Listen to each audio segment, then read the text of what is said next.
All right, my wonderful grandkids. Tonight we're going to read a book called William's Doll. And it's by Charlotte Zolotow with pictures by William Pene-Dubois.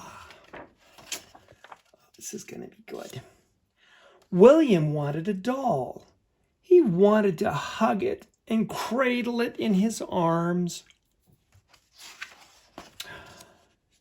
and give it a bottle and take it to the park and push it in a swing and bring it back home and undress it and put it to bed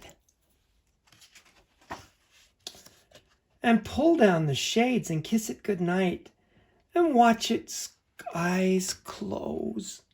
And then William wanted to wake it up in the morning when the sun comes up and start all over again as though he were its father and it were his child. A doll, said his brother. Don't be a creep. Sissy, sissy, sissy, said the little boy next door. Ooh, that's not very nice, is it?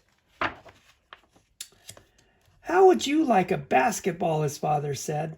But William wanted a doll. It would have blue eyes and curly eyelashes and long white dresses and a bonnet. And when the eyes closed, it would make a little click, like the doll that belonged to Nancy next door. Creepy, said his brother. Sissy, sissy, chanted the boy next door. Ooh, that is so not nice. And it's not sissy at all to want a doll, is it? And his father brought home a smooth round basketball and climbed up a ladder and attached a net to the garage and showed William how to jump as he threw the ball so that it went through the net and bounced down into his arms again. He practiced a lot. And it was fun.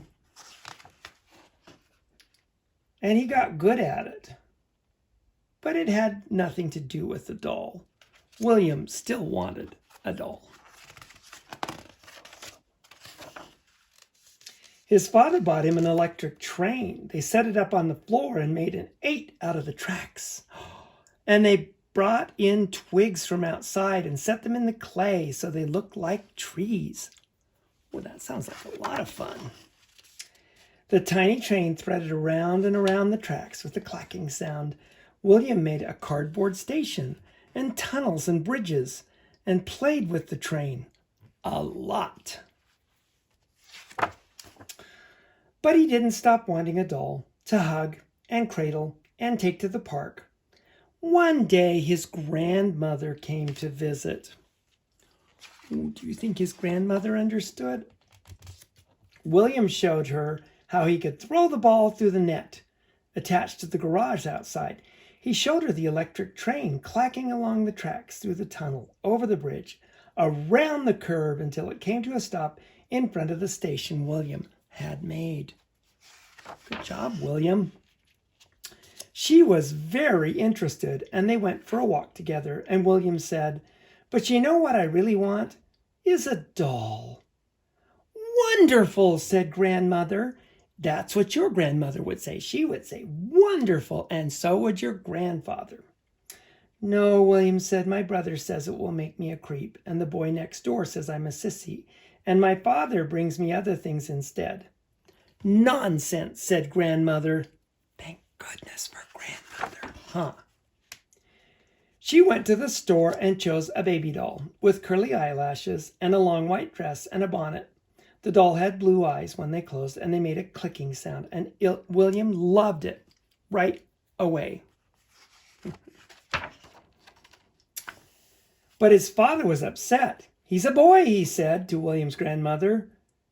"He has a basketball, an electric train, and a workbench to build things with. Why does he need a doll?" William's grandmother smiled. "He needs it," she said, "to hug and to cradle and to take to the park, so that when he's a father like you, he'll know how to take care of his baby and feed him and love him and bring him the things he wants, like a doll, so that he can practice being a father." Oh, there's There's nothing better than that, huh? To practice to be a loving daddy. And you guys are so lucky that you all have loving daddies. And you know what? Your daddies had dolls too. You should ask them about it because they can probably tell you their names. Alrighty. Love you guys. Good night.